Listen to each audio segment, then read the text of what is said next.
I gotta find a way to like transition that a little bit smoother there. But welcome to the show, everybody. I am super excited today. I have Hudson, the Brocketship, or is it Brocketship, Definitely the Brocketship. Definitely the Brocketship. Lil Huddy. I just announced that one today, and Hudson is the head of talent over at the Marius Group, and he is doing amazing things on LinkedIn in the real world. And so I'm super excited to have you on the show. And yeah, man, so we were just chatting before about content, and we were chatting about some of the things that can go wrong with a live stream. So yeah, man, I'm happy to have you on the show, and good to have you here. Yeah, thanks so much for having me, John. It's definitely one of the cooler intros I've seen to LinkedIn Live. Does that show every time now? Yeah, it does. So I had my video editor basically just did like a small clip, and then on the back end here you basically just run it. But there's some really cool ones out there. Like I don't know, do you know Gabe Leal? Yeah, Gabriel. Yep.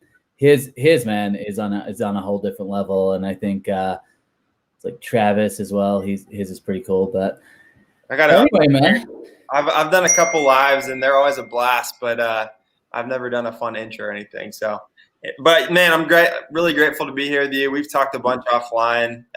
Love your perspective on recruiting, and definitely love everything you're working on with the content side as well. So happy to get and I'm curious to hear from you, man. I know I think you've been more active or for longer on content on LinkedIn. So why don't you walk me through a little bit about like how you, or like what inspired you to start putting yourself out there more, and I'd love to hear a little bit about that journey as well.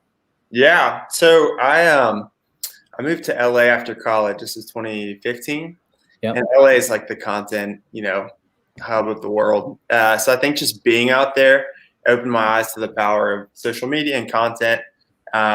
And then funny enough, I was in supply chain, and I was, that's where, I'm from Chattanooga, Tennessee, and that's kind of like what we're known for, is logistics and supply chain. So that's where my network was coming out of college. That's what I got into.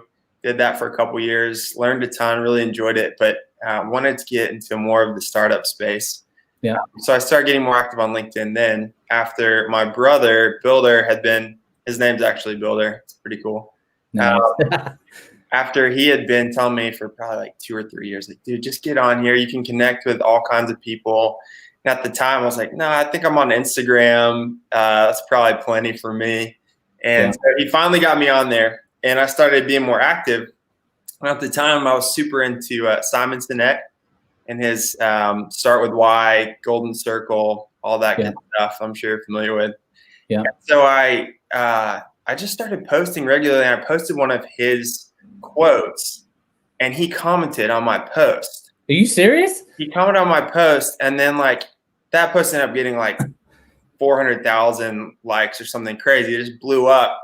So then I had all these people reaching out to me thinking I was associated with him, asking for advice on how to build their culture and all these things, their value prop to employers and all this stuff. And I was like, guys, at the time I was like, I'm 25.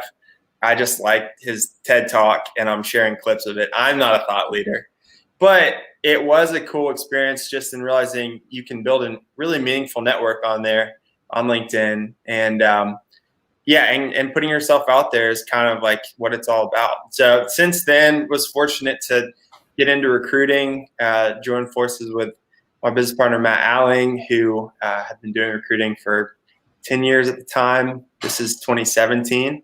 I had known his brother, Ted, from Chattanooga, and so he connected us. And I think, that was kind of a perfect mirroring of like the content side of LinkedIn and recruiting just go so hand in hand, as you know, Joel. So since then, I've been very active just in trying to learn how to best leverage the platform. And I think what's kind of been the guiding like North Star has just been viewing LinkedIn as the world's biggest networking event or meetup, and realizing like, I love meetups. It's been probably the worst part about 2020 is it transferring to Zoom or whatever else, because I loved going in person and would try to do, at least one a week when I was out in LA. And just really trying to view LinkedIn the same way, like how do you start a conversation with someone in person at a meetup? How do you talk? Are you trying to sell them something before you leave that night? No. And if you are, you're not going to make any meaningful connections there. So I think that's been kind of, the North Star the past 3+ years. And I've seen a lot of friends do it really well, grow like crazy. Like Madeline Mann comes to mind. She's doing amazing stuff. And we met like 2017, and she was just really doing YouTube, and she had a couple thousand connections on LinkedIn. And me and a couple of my coworkers were like, man, your YouTube's incredible. And then like now she's just, one of the best voices on there. So there's been a bunch of stories like that I guess is similar on other platforms, other social media platforms. I just feel most connected to LinkedIn right now. No, 100%. And Chris just says greetings, and then he said be back. It's Monday morning, so he's, totally get that. And then Mohammed from Somalia. Oh.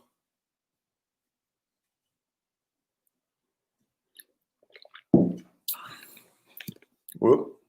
Were you on there? Hey, my bad.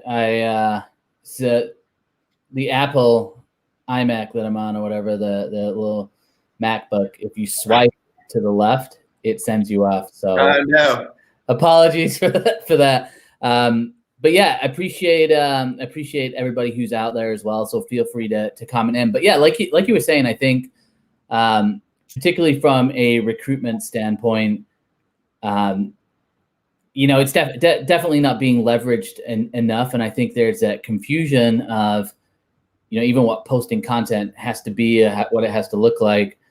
But, like you said, if you view it as a networking event, if you view the content piece as a networking event, and you can translate that in your mind, then LinkedIn becomes extremely powerful just for getting to know people. Mm-hmm. And then I think as you kind of go along and you do it more and more and more, I'm in the same boat as you. It's like you just keep learning on how can I really leverage this, or how can I leverage my content to make more meaningful connections. So I love that. So you mentioned you knew somebody and they got you into recruiting. Obviously, I'm curious. Like, what's your what's been your, I guess, philosophy in recruiting, and what do you kind of do differently than what you see out there in the industry today? Is there anything that you think is just different in your style and your approach? Yeah, for sure. I think for me, I guess my dad's probably the best recruiter I've ever met, and he doesn't do it professionally, and he's never been paid for it. Yeah. He just loves connecting people and helping companies build teams. So I grew up seeing it. I think for me, the moment I realized that I really enjoyed it was in college. I was playing soccer at Covenant College in Chattanooga, and it was my senior year, and I convinced, 3 of my cousins, my brother, and one of my best friends all to transfer back to play 1 semester of soccer. Nice. And one had a full ride to South Carolina, and he came to play at a D3 school. Wow. For 1 season, and we ended up winning conference, which was incredible, and it was a great year. But that was the moment where I was like, man, people get paid to do this. This is really fun. And I think, the heart behind that was this shared vision of guys, we're about to graduate and enter the real world. And this is a once-in-a-lifetime opportunity to play the game we love and try to do something special, win a conference championship, which hadn't been done for our school at that time in the new division. So I think that was enough. That was inspiring enough to get those guys to come. So ever since then, I think, the same way, recruiting is recruiting to me across different industries. It's all about, can you share a vision and a value prop with people? Yeah. And that's really what it boils down to. There's a ton of fluff and layers that people put on it that oftentimes just seem to make it more complicated than it really is.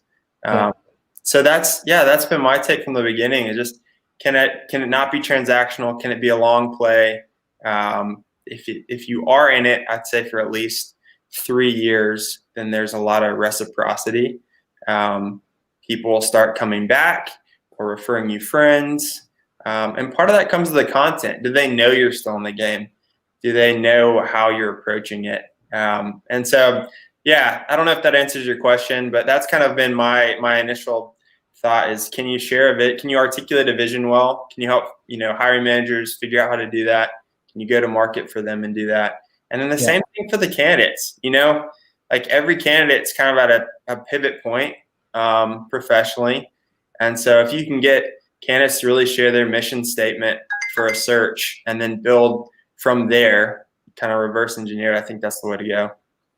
Yeah, and I think it's trying to get to that point, right? Of like, how do you build those strong relationships? And unfortunately, I think, you mentioned that three-year mark. I think 90% of recruiters that start off, they don't ever get to that 3-year mark. It's they start off and either they see success really, really quickly and they're good to go, or it's like that 6-month period, they get to that point and they're not seeing the success, and they're like, okay, it's not for me. So how did you kind of get to that 3-year mark, or how did you get to that point? And like, what was the training like that you got? Like, how did you get trained up into the industry?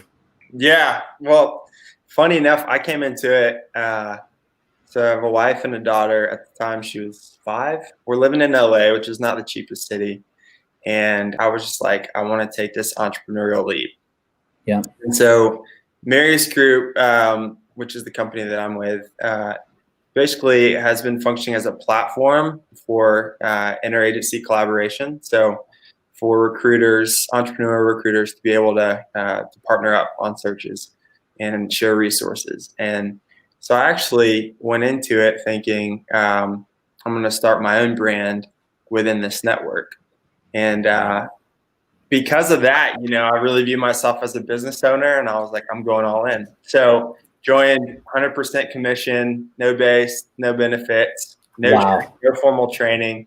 Had some runway with savings, which I think is super important to anyone getting into the industry. Like, just to make it your first 6 months, you need to have savings to cover you. I've seen so many really talented recruiters have to get out of the game within their first year.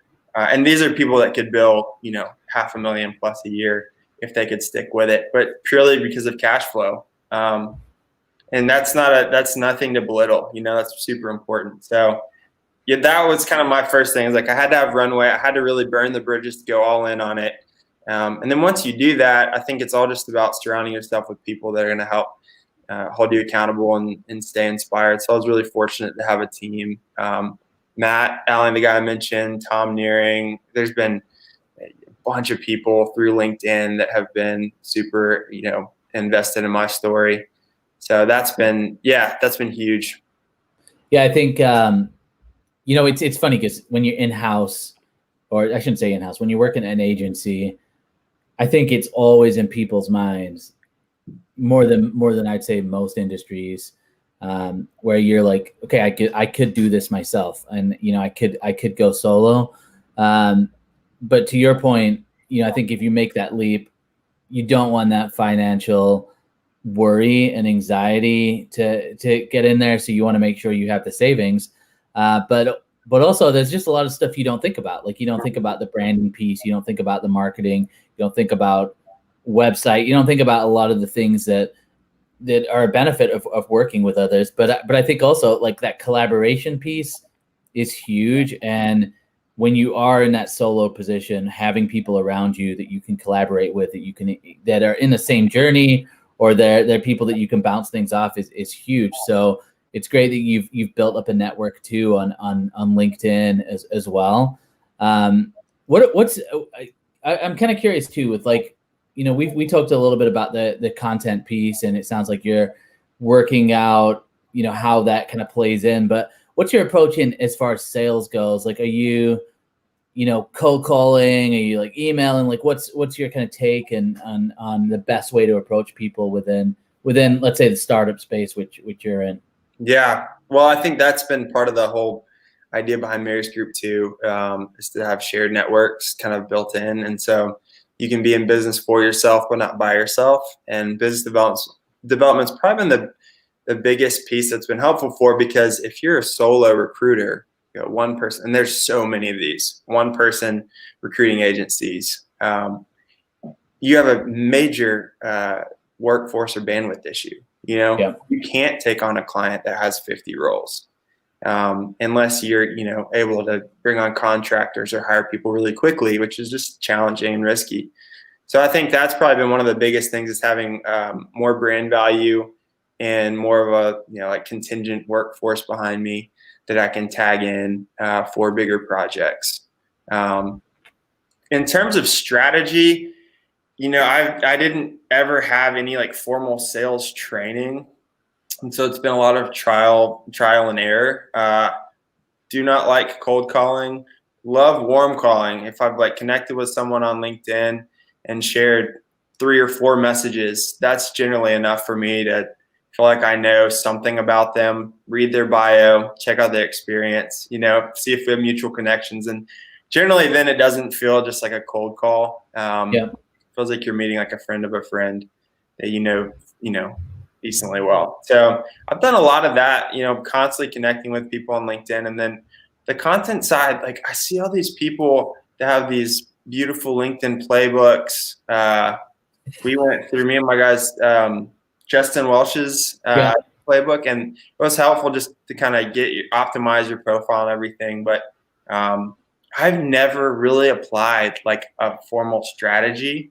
It's been, I'm going to drink a cup of coffee and read Morning Brew and see what I find interesting and then post about it. And if it strikes a chord with anyone, then I'll engage in conversations. But ironically, what I think has been a lot more valuable is being invested in other people's content. So there's the classic quote, to be interesting, be interested. And I think I posted about this recently, but like comments are so underrated. Like if you go and you find people that you really appreciate their content and you comment on their stuff regularly, there is like serious reciprocity bias there that's going to happen. Like people are going to, if you do it, consistently, it may take 7 to 10 times with no response or them not even liking your comment or whatever. But if you do it consistently, it really makes a difference. And I think about like our buddy Nate, that's how we met. He's great at that. He'll always show up in my comments with like a meaningful comment. It's thoughtful. It's spurring the conversation on. If I've seen Nate comment on 5 different posts and then he DMs me, I'm like, oh, this guy's awesome. I'm really thankful for Nate before you even talked. For sure. That's been part of the strategy, is can I engage with people in comments or with their content before direct messaging? It's huge. And I just want to go to some of these comments here too, since we are on that. So Richard just says hello. Laurie says good morning. Junaid says, what's up, Joel? We got Doug from Milwaukee. So hey, Doug, great to have you out there. Andrew says hi as well.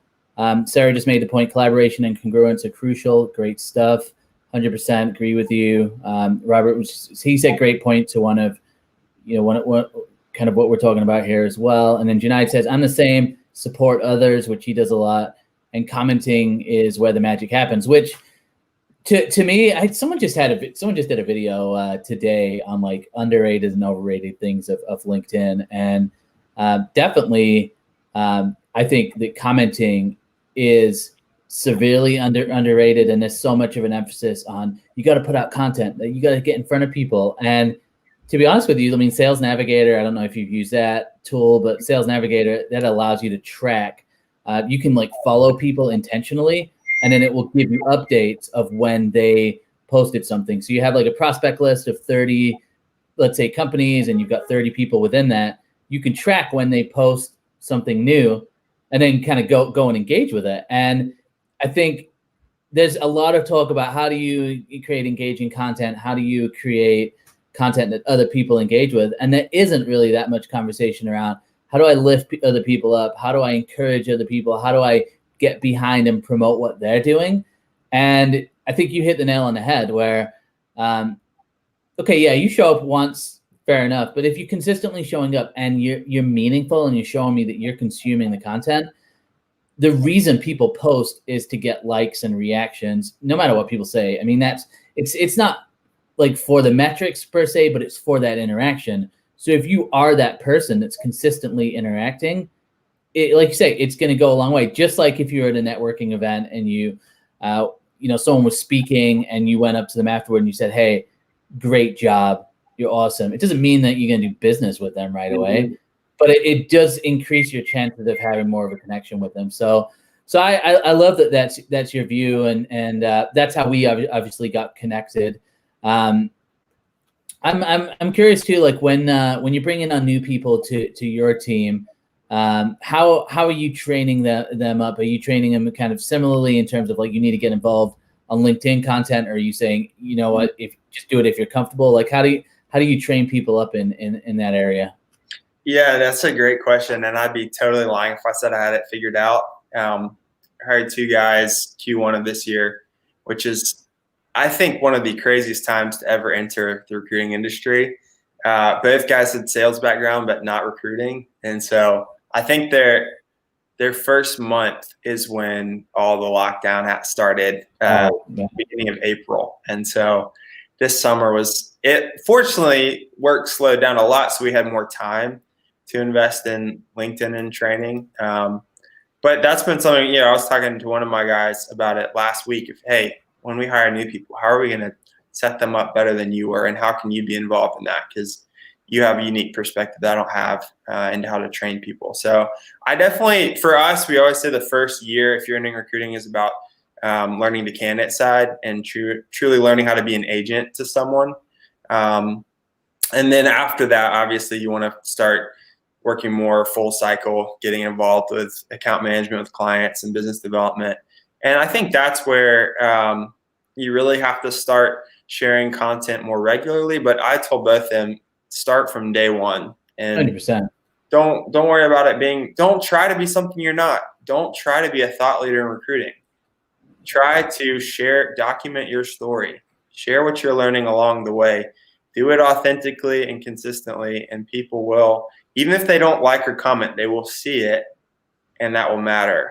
Because often, I think Nate actually shared something good on Nate is Learning today about how to grow an organic LinkedIn audience. Yeah, I saw that. He said, what did he say here? Detach from engagement numbers.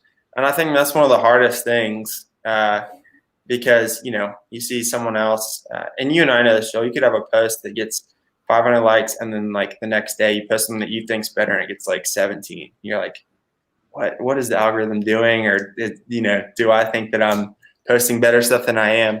So I do think detaching from the numbers is huge, especially those first couple years, and just documenting your story. And I think there's a lot of, it might be Justin that talks about this a lot, Justin Welsh, but he does talk about, it's just like getting that skill set of writing something that's engaging, which to me, in recruiting, being able to write effectively is massive. Like there's a lot of emphasis on, well, how are you on the phone? How are you, with your cold calling skills? And obviously that is important for a lot of people. So I'm not going to downplay that, but writing an effective message or writing an effective email or understanding how to communicate in a clear way that's enticing for people to respond is huge. And I think LinkedIn's a great way to test that, because what you can do is you can put out content and you can see what people are responding to and equally what they're not responding to. And then you take that same idea and you put it into your messages or you put it into your emails. And so it's constantly learning to hone your trade, which I think you've got to do that early. And there isn't as much emphasis on that. Like I know at every recruitment company I've worked at, there hasn't been that much of an emphasis on, how well are you writing messages or how well are you doing these things. A lot more of the emphasis has been how good are you on the phone? How good are you connecting with people over the phone? But Robert just says, I like it when people have obviously looked at my profile and past content before cold messages. Couldn't agree more. And he also said, I find myself wanting to repost a lot. What do you think about that? Why don't you take that one? What's your take on like reposting or repurposing content? Is that something that you've done or kind of played around with? Yeah, I mean, I think if you're saying repost, that could either mean like copy and paste or sharing. With sharing, I was talking to my brother about this the other day. In general, I don't know why, but resharing just does not get as good of engagement. I think just algorithmically, like it's suppressed or not shown to as many people. Joel, I don't know if you've experienced that as well. I just shared an article from entrepreneur.com, whatever that is, and that one actually really took off because it was a really compelling story. But I've seen, and I know one of my friends, Liam, he shared a lot of people's content in the past, and he shared one of my posts, and he got more views on that than I did on the original post. But it does seem like you lose a lot of reach for whatever reason. So I'm on board with you there. Yeah. In general, I feel like it means a lot to people if you share their content, as long as you give them credit. And I just would always try to add your own for sure take on it, and don't feel like you need to, write something super insightful, but just add what hits you from it, or what stood out to you from it. I think the people that do that, I will always read their stuff. And we got another question here too. Do you comment from the business you work with or a personal level? I think this is great. And Robert just said exactly.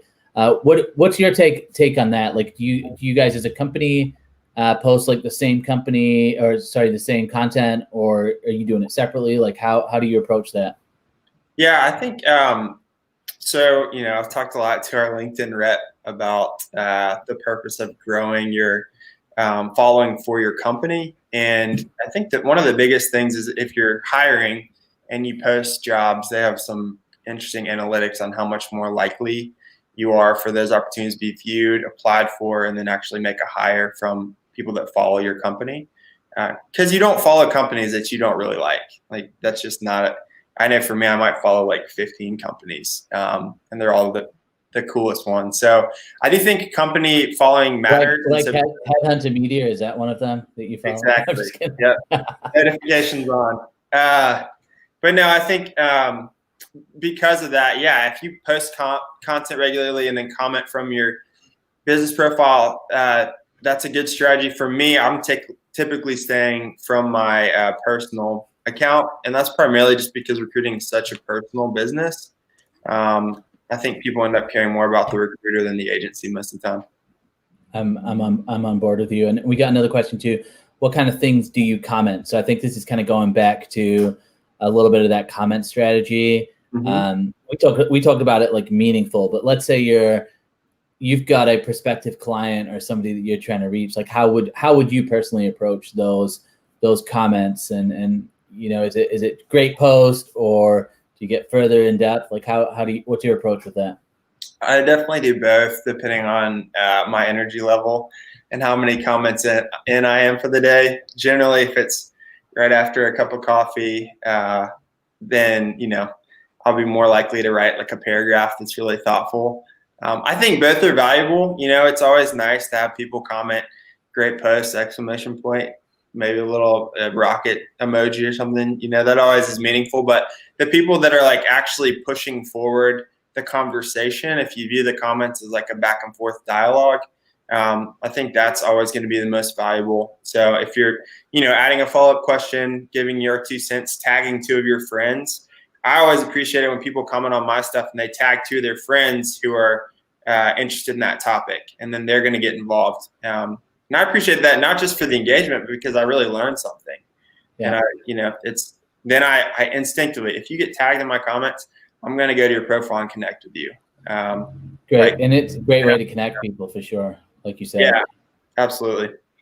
Yeah. And then Sarah just said hyper-personalization and outreach along with a killer email and follow-up is the goal. I think people like the personal touch. People buy from people.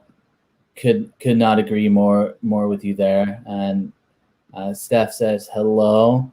Getting some good interaction here. And then Laurie has another question. She just says, how do you tie your company account to your personal account? So yeah, I guess I would take that as like, how do you like, should you separate the two, or like, should you bring them together? Like, what's your take on that? How do you approach that? Yeah, I mean, I think it depends on the size of the company. If you're solo entrepreneur, you're pretty attached to the hip to your company and brand.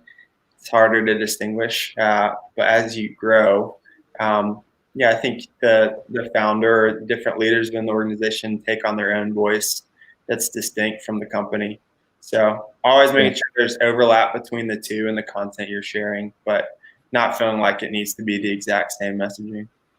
Yeah, and I think it's actually a big point, because I think when it comes to like the reason that you post content, I think there's always a lot of confusion between who like owns the content and like, okay, well, if I'm working for ABC company, then all of my content needs to be tying back with some sort of call to action to ABC company. Mm-hmm. And I think when I think about the call to action on any LinkedIn content is to get them back to the personal page, which then ties back to the company, because my company is, listed. So even if I'm a salesperson for ABC company and I'm putting out my own content that's nothing to do with ABC company, every single time someone clicks on my profile, they're going to see that I'm an ABC company. And so it is almost like marketing. Yeah. What's your company's take? I mean, do they encourage you to post, or have you ever had any kind of issues with that? What have they been pretty cool with everything? In general, yeah, I think it's, I don't remember any posts where that really bothered anyone internally. I know some have sparked good conversations. Maybe it bothered them enough to give me the call, and then we kind of talk through it once they heard my perspective, which I think is totally healthy. Like, we should be sharing. I touched on this earlier, but like, it has to be authentic, say stuff that you actually care about. And that will make you more memorable too. I think people want to hear people really think. So yeah, in general, we've been very open and encouraging of content internally. I've probably been on the higher side of postings within our team, but everyone's pretty active. Yeah. And one more thing, I think the company piece. I forget who was asking that. Laurie. So my wife does a lot with Instagram and TikTok, social media, like influencing stuff. And all the brands that are reaching out to her are asking her to post. Some are sponsored, and those posts almost never do as well as the ones where she just genuinely likes the product. And who is this? This is my wife. So I've learned a lot from her. So the best campaigns are the ones where she likes the product. She already uses the product, and then she'll just post her experience with it. And obviously there's a lot of value in that from the company side. But I think if you're posting from your personal account, like Joel is saying, you're driving traffic to the company either way. And hopefully you like your company enough to want to share about it and to know what it's really about. So yeah, I think that's probably the best way to approach it. 100%.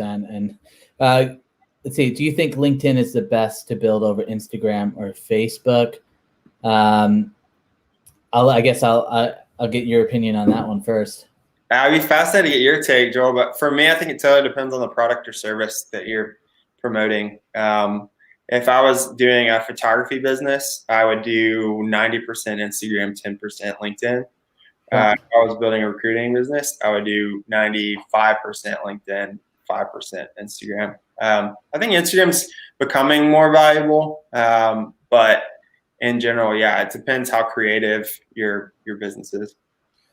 And I agree 100%. And I think my personal take is I think it's helpful to actually be on most platforms just to learn and just to see like what crossover there is and what trends there are, because it always comes down to like how much do you understand your audience. And so I've seen like I've been consuming a lot more TikTok recently, for example, not for recruitment purposes, although I've had different people reach out to me about some of the services that I offer because it's still social media related. But it's really just to understand like what could the future of recruiting look like, because obviously most of the people who are on TikTok, or a lot of them, there's a lot of younger people on there, but there's a lot of older people on there as well. So it's actually kind of a nice mix now. But that platform and understanding video and like looking at the videos that are really engaging and going, well, why are they engaging, and breaking that down? It's just understanding people, and that's always going to help you with your content. But as far as like where you spend your time, I mean, you're 100% right. It just depends on what your business is and what's going to be most effective, unless you have like a team that can just take on everything. It's overwhelming to try and do it all, right? If you don't, man. And there's so many platforms now. Like even with TikTok, there's Triller that's doing a lot, and it's tough to figure out. Snapchat, is trying to come up with this competitor. Instagram, YouTube. I think YouTube's doing like shorts as well. Yeah. But even we were talking about Madeline earlier. By the numbers, she has her biggest following on TikTok now, and it's all like 15 to 60-second little, job search, career pivot tips. So like you said, I think that audience is growing really quickly, and predominantly growing in the older, not older, but adult demographic. So it's good. It's definitely not just kids dancing or like lip syncing, which it was a couple of years ago, without a doubt. Yep. And I think too, like hopefully everyone watched The Social Dilemma, but that's like what you have to understand too about any of these platforms. The software engineers behind it, their main goal is to keep people on the platform. And companies are trying to figure out how to do that, how to create more boundaries around it, obviously. But if you have that in mind, if you want your content to be pushed, you have to get people to stay on it, on that platform. So there's little things like, Joel, I know you've probably seen this, but if you put an external link in your post for LinkedIn that's going to send someone to YouTube, it may get suppressed a little more than if you put it in the comments. So there's little things like that. It's just good to remember, like strategy-wise with TikTok, they care most about watch time. So if you have a 3-second video or 10-second, is someone rewatching it 6 times versus if you have one 60-second video that someone watches all the way through. So I think just at the end of the day, that's what the algorithm cares about. And if you want to optimize your content for that, for it being pushed to a larger audience, then it's all about watch time or, read time or whatever on LinkedIn. For sure. And I think, with LinkedIn, I think about it as sometimes like sometimes the posts aren't going to get viewed by a lot of people, but we've talked about this before, where the more specific you are, same with all platforms really, the more specific you are. So if I'm on TikTok and I go, okay, I've got job seeker tips, like Madeline, she talks a lot about that. She's basically excluding anybody who's on there for laughs and giggles, or just on there for fun. So and if you go on TikTok and you start putting business tips, anyone who's on there and doesn't care about business, you're not going to reach to them. So automatically you're going to have a smaller audience. But if you can find like a niche, or you can find a focus on any of these platforms, like you can still build up a pretty decent sized following. But I think that's why Nate talks so much about like not caring about that stuff, because I think it's always just figuring out what's the business purpose, what am I getting out of this, experimenting, seeing what works, it doesn't. And certain things work well for different people, and other things work well for other people as well. I know Rob here too, he just says, how many of your LinkedIn connections, if any, did you know off platform originally? I think that's a great question. Yeah, that is a great question. I would say by the numbers, maybe 5 to 10%. Wow. Which I would guess is fairly high for the platform. How many connections do you have? I think I'm right under 18,000. Yeah, that's a lot. I mean, that's a couple thousand people then you've interacted with offline and kind of knew before you connected with them. Yeah, and I would say that's the beauty of being, recruiters. A lot of times, that's just built into my job, just talking to new people every day, and actually building a relationship with them. So I'm part of a program called Vocational Capital that's all about helping college students at small liberal arts schools be prepared to enter the workforce. And we've told them, if you can start sophomore year of college and just try to make 5 new connections a week through LinkedIn, send a request and literally just say, can I buy you coffee, or can we hop on a 5 to 10 minute quick call? If you do that for a couple years and say it's only 2 a week, that still is going to be lead to a huge advantage coming out of college. And so it's similar for recruiters. Like, take meetings where you don't have a specific agenda, like value your time enough to make it with people that you care to engage, but don't feel like you have to have an agenda for every call. Joel and I have had calls where we don't have any agenda. It's catching up, and it's really valuable. It's led to us doing this. And I think, to me, that's the biggest thing that I've seen just in general is the ability to have a conversation and connect with people without having a specific agenda, and at least allowing time for that. I mean, that is the heart of networking. And I think you're going to challenge if you reach out to someone and you try and pitch them in a message, or you go into a call and you try and pitch them. Obviously, it has its place. Like, sales calls have their place, but like you said, it's a spider effect almost, or like a web effect, where, imagine that you one person a week for a year is 50 people, but then all the people that they know that they can refer you to. And but it's something which it's challenging for a lot of people to see, because it's about investing long term, and those relationships that you invest in, it's long term. It's almost like a long term benefit you're going to get out of it, and that's hard for a lot of recruiters, because we're so about what's the best thing I can do in the next week to produce as much revenue as possible. I'm going to focus everything on that.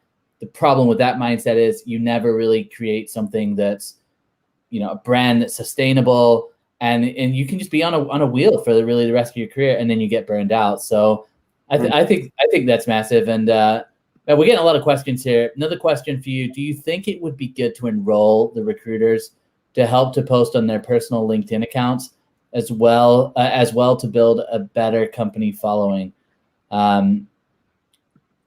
So from and I know we're talking about the corporate side here. So would you recommend like corporate recruiters, what's your take on that in terms of them posting content? And like, how do you kind of coach some of your clients on that? I want to tell Laurie, she's been incredible with commenting, connecting with her right now. This is how you connect, by the way. Yeah. Through comments. You ask meaningful questions and great questions. Is it Matheson in Sacramento is where Laurie works. So I haven't really thought about that, like engaging recruiters. It sounds like almost as like an influencer, a content creator for brands like Instagram. Obviously, that happens all the time. That would be interesting. And I do think, Nate, our friend we keep bringing up, he talks a lot about this. He just started a new venture that is focused on creating employer branding for job seekers and companies to get to know each other better before an application or before an interview. Smart. I think that's smart. I think that's essentially what recruiters do, the good ones at least, is they're giving a lot of context behind the company, the personalities of the leadership team or the hiring managers, not just like the buzzwords of the culture, but like how they actually operate. So if you can engage recruiters, whether they're posting publicly about it or they're just kind of like your outsourced PR that's going to market for the right talent and helping present your company's value prop and vision, it's really valuable. My only caveat to that is there's a lot of companies that use agency recruiters on a contingency basis and aren't actually motivated to make a hire through them. They're just using them as a service to build their candidate database and get some free PR. Please, for all my friends that are contingency recruiters, don't do that, because that will burn bridges. Could not agree more there. And it's interesting because I think when I think about like building a brand on LinkedIn for a company, I definitely would encourage recruiters to be posting and building their brand in the company. Although they get to keep their own brand while they're with you, it's going to be valuable. But I think it's just the approach of how you do it. So like, would I have your recruiters just posting open jobs? To me, that's the least effective thing they can be doing.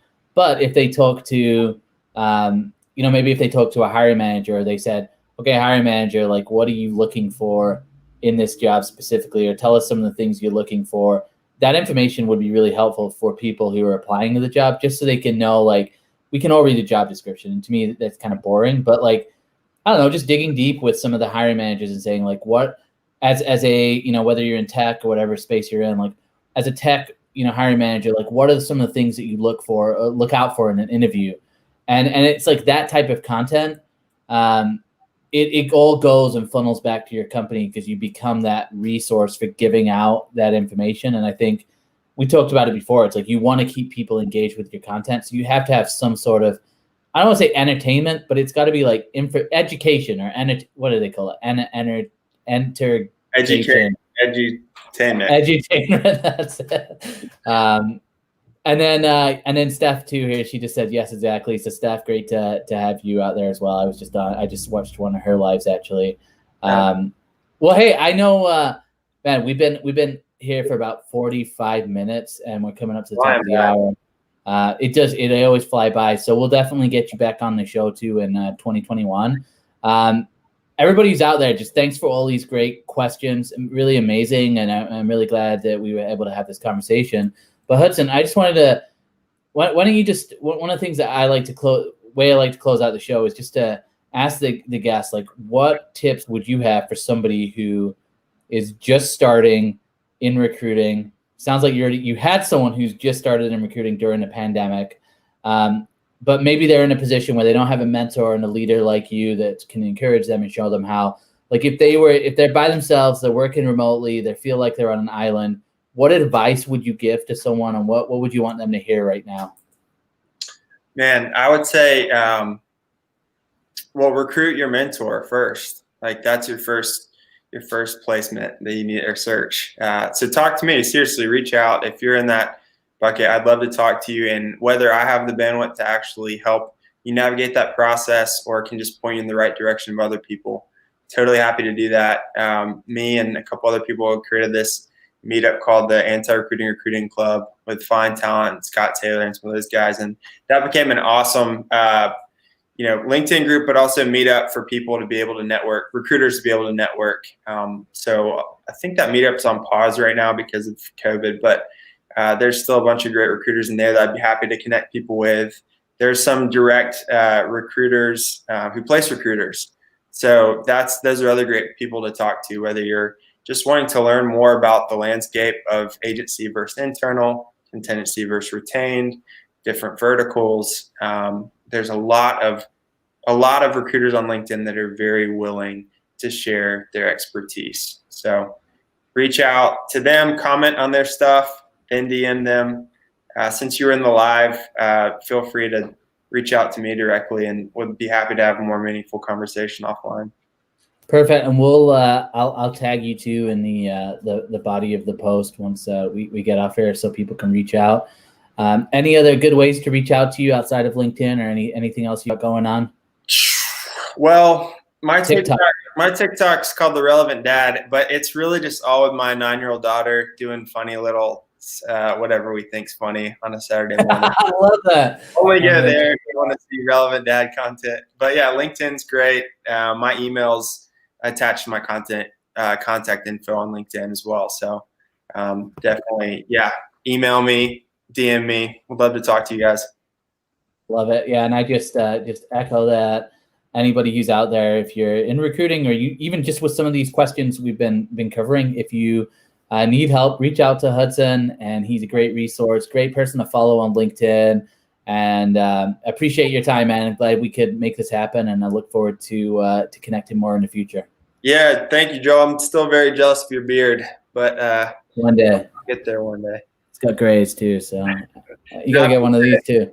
I love what you're doing with this, and I'm gonna keep spreading the word to other recruiters. Appreciate it, brother. We'll talk soon here. I'm gonna end this.